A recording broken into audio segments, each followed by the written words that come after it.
What's going on, guys, and welcome to the Diamond Standard YouTube channel at The Collector. We're going to be headed into day number 15, game number 1, starting off at Solar Gold, and our first match is going to be 9 minutes and 11 seconds. Please like, comment, and subscribe. It would really help me out. Gonna be facing a magic deck first. Not gonna love my opening hand because everything is quite expensive with the Arch and the Decaying Rhino into the Vampiric Skull. He is slowly pinging me down, and then I pip into the Decaying Rhino as fast as possible, just trying to get thick creatures out because magic decks do struggle just a little bit with knocking them down early. His Shape Blast is going to still leave me with 2 creatures and the possibility of doing a lot of damage to him. His Leyhorde Hatchling was played cheaply, and I decide to knock it out with the Curse of Greed.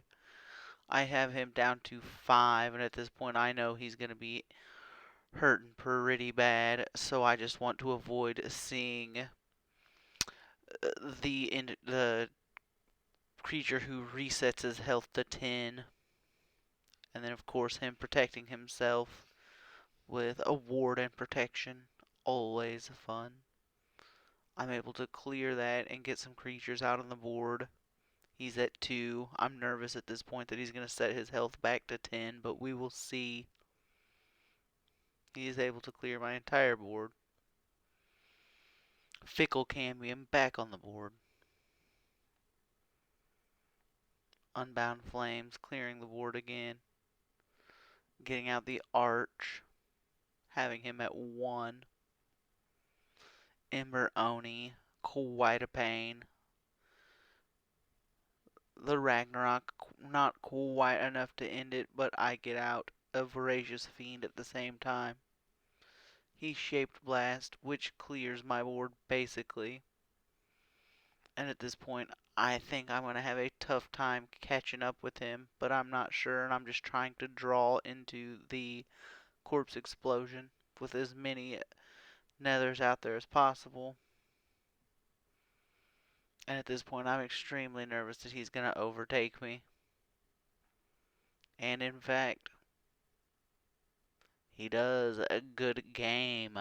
Headed into game 2 with 0 wins and a 1 loss. Still Solar Gold, and this match is 7 minutes and 41 seconds against another mage deck.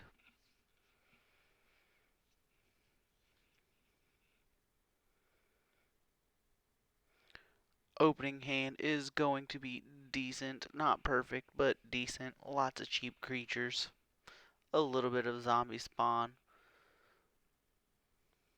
Always worried he'll be able to knock down an obelisk pretty quick.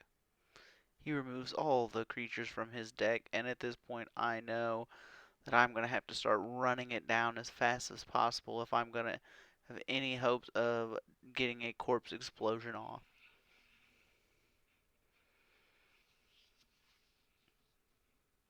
And he is setting off his combo right now. And he cloned a bunch of 0 costing 3/4s.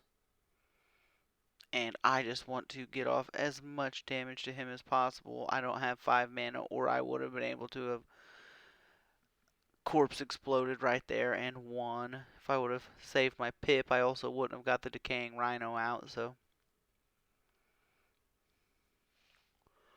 it's one of those unfortunate situations that have to balance themselves out. He ends up clearing most of my board, and I am just trying to get out enough nethers at this point to be able to pull out a Corpse Explosion. And he knocks me down to 1 zombie again. He has a pretty good idea of what I'm trying to do right now.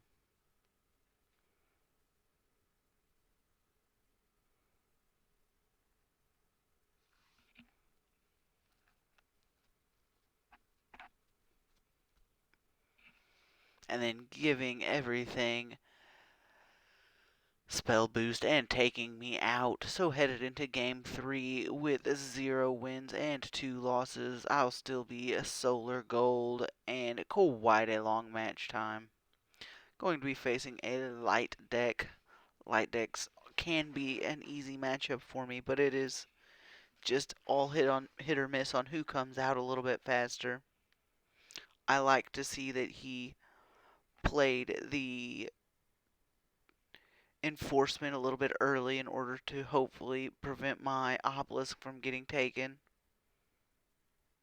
And I want to give a little bit of board control. That way he doesn't boost everything and give armor to things that will make it difficult for me to recover.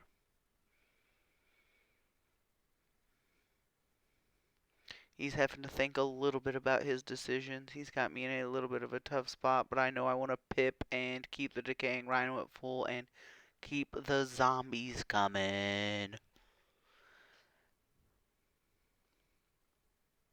And there it is. He is going to give armor to everything and make my zombies not as effective, and he gave out health as well. Thinking, but I decide Nether Swarm Lord, Ray of Disintegrate, and I go Nether Swarm Lord, pump the zombies up, pump the decaying rhino up, and try to maybe outrun him. He's getting thick, boy. Of course, gonna stop the Nether Swarm Lord and take out as many zombies as he can. I decide clearing some of his more annoying creatures is a good move at this point. And then I go with staying as wide as possible. I want to just keep being able to run him down. Gotta save that ray of disintegration for exactly this moment. The glittering one, bumping all of his creatures up, giving him lots of control. Still clearing these creatures out slowly, one at a time. But if I can poke him down just low enough that I can pull a full round corpse explosion, that would be the desired effect. He gets the buffed up axe woman back. Terribly difficult to deal with.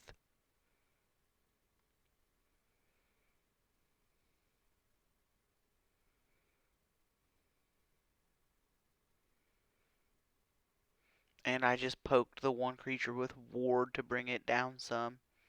And then he gets even wider. At this point, he basically has just about enough damage to take me out in one turn. So he's going to continue controlling me as long as possible. And then at this point, I pretty much don't stand a chance. I didn't realize that he did the enforcement to my obelisk, and so I was looking around hoping to get my zombie spawner back instead of the fickle cambion, and it just did not work out for me. At this point, I'm living on a hope and a prayer, but I'm stalling as best as I can.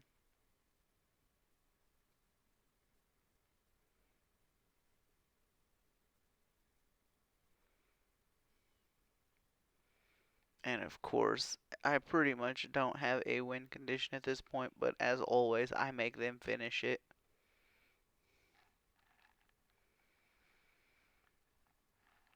And in fact, he does finish it. Headed into game number 4 with 0 wins and 3 losses. Auric Gold, and my match time is 6 minutes and 54 seconds against another light deck.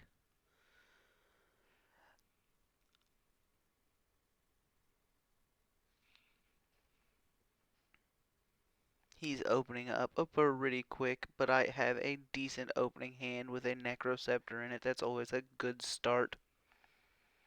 Vexing Vicar out there. Ward and protected. I eventually catch up to his Axe Woman and his Void Obliteration. I just want to see him get his board as wide as possible before dropping a Ragnarok.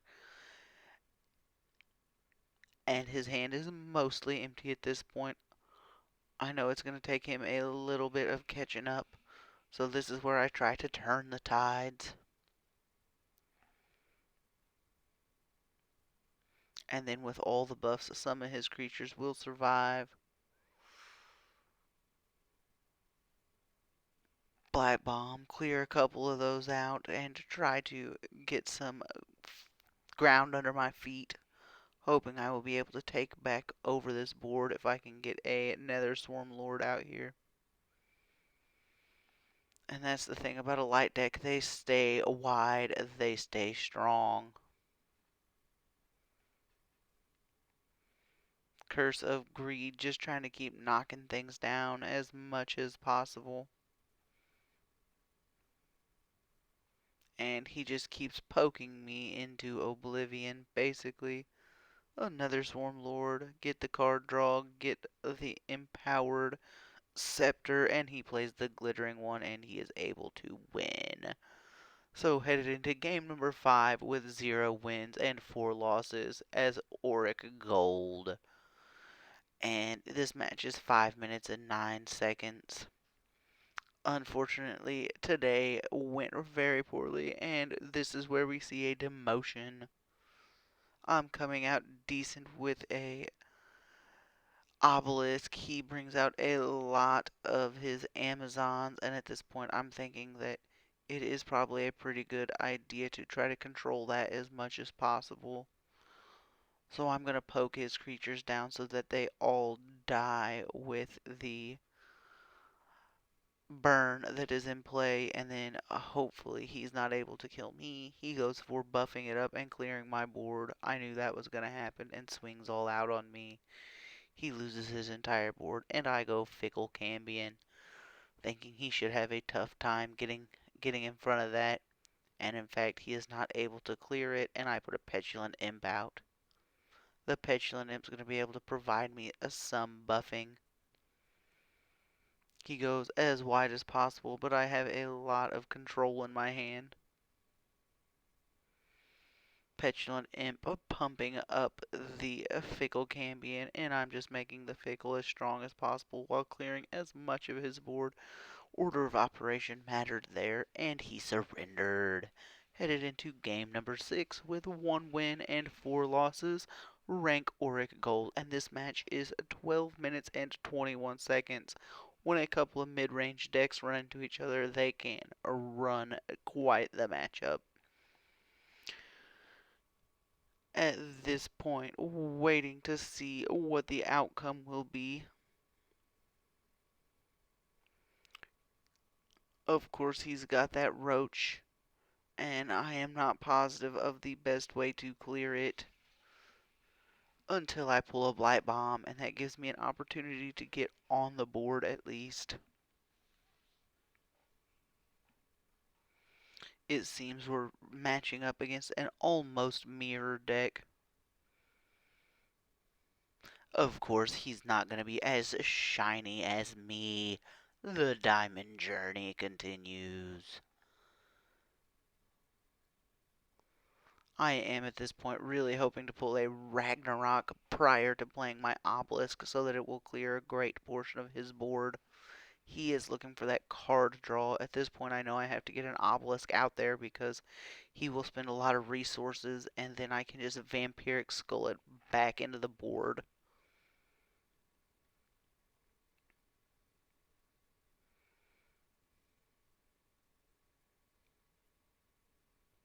He plays an interesting card that we do not see very often, dealing that damage and clearing my board out pretty effectively with the Flame Caller.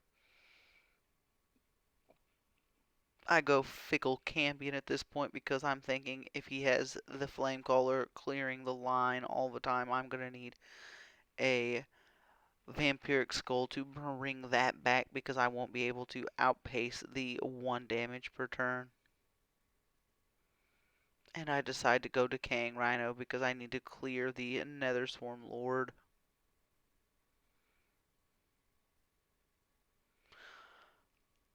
Clearing his zombie, so he has to swing on me with the Nether Swarm Lord. Still getting hit with the 1 damage per turn for all creatures is going to be tough to overcome. And then he puts in a Reneko Reverent, playing yet another card that I almost never see. This was an interesting deck to see. It has a couple of things built in, but for the combo to really work, it has to be played right, and he lacks wide board clearing options. Or not wide board clearing options, but wide win condition. But nonetheless, very interesting deck, and he stands a very good chance against me. The Nether Swarm Lord, always forever buffing. The 1 damage to both gods is not hurting my feelings because it helps me out with the Fickle Cambion, making it just a little harder to clear. I go for the win and am able to pull it off because that's what my deck has versus his. Headed into Game 7 with 2 wins and 4 losses. Still Auric Gold. I missed filming this one, but the match time was about a minute. It was fairly quick. And headed into Game 8 with 3 wins and 4 losses. Auric Gold, and the match time is 3 minutes and 35 seconds. Going to be facing a death deck here. Decent opening hand with some control and a Necroceptor. Usually pretty happy with that. Of course, trying to get out something that will allow me to put some damage down and then see a buffed zombie, but it does not stick. At this point, using the pip in order to pump up the Fickle Cambion and the Necroceptor, seeing what my opponent's going to bring to the table. When I see the Obelisk, I'm pretty excited because I can Cursive Greed and stay in control.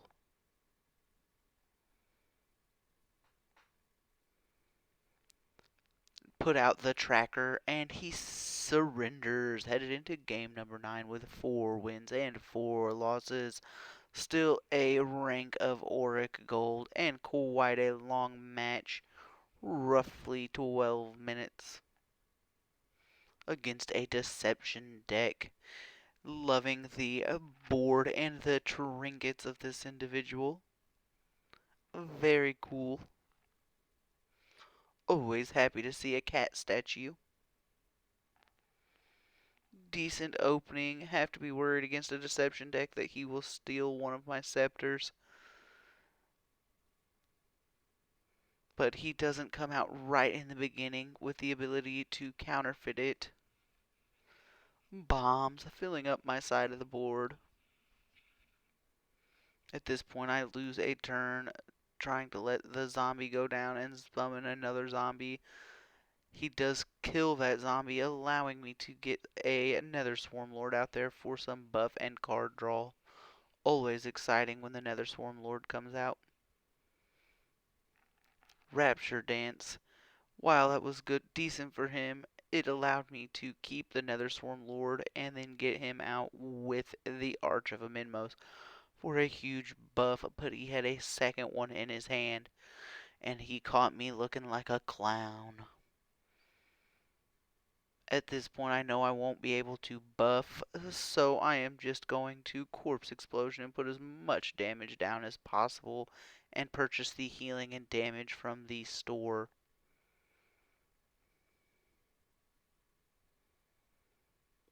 Guild Enforcer.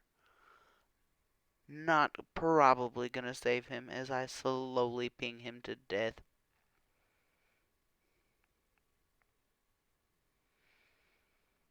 And he is looking for an option out, and he does not find one and surrenders. Headed into game number 10 with 5 wins and 4 losses. Going to be facing a mage deck. And against this mage deck, he has a couple of ethereal swords. We open up with a decent hand, but not in love. Decaying Rhino is not the best open.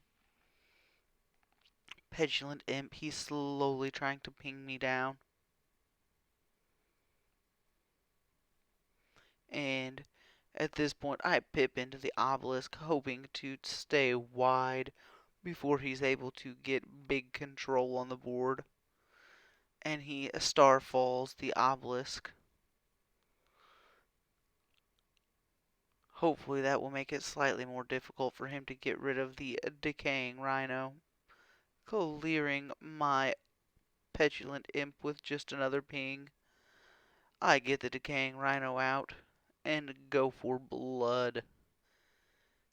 He of course has some big board clear. Trying to control his creatures and still put some damage down. I know if I get lucky I would have been able to swing and corpse explosion at this point. I need to get him low enough and stalled enough that I can corpse explosion and put it down on him.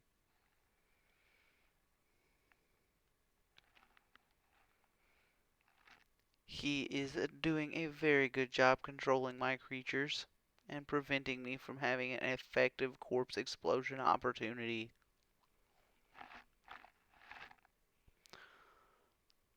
Slow and steady, I'm trying to ping him down because at a 7 mana, I know I will be able to win it. Or not 7, 8 mana. At 8 mana. Because I can ping for 1, drop the Wicked Fae, and then Corpse Explosion. With a Ragnarok in hand, I would ultimately be able to deal 10 damage. He is pinging me down as fast as possible. A Curse of Greed to get rid of one of his creatures. Both of his Leyhorde hatchlings cost enough. I could not knock them off the board. I decide to go for controlling his creatures because I think if I can get just a little bit more time, I'll be able to win. And he goes back to 10. Going to be very difficult to overcome this without pulling a Ragnarok and surviving another turn. I do pull the Ragnarok, but I do not have the time to survive.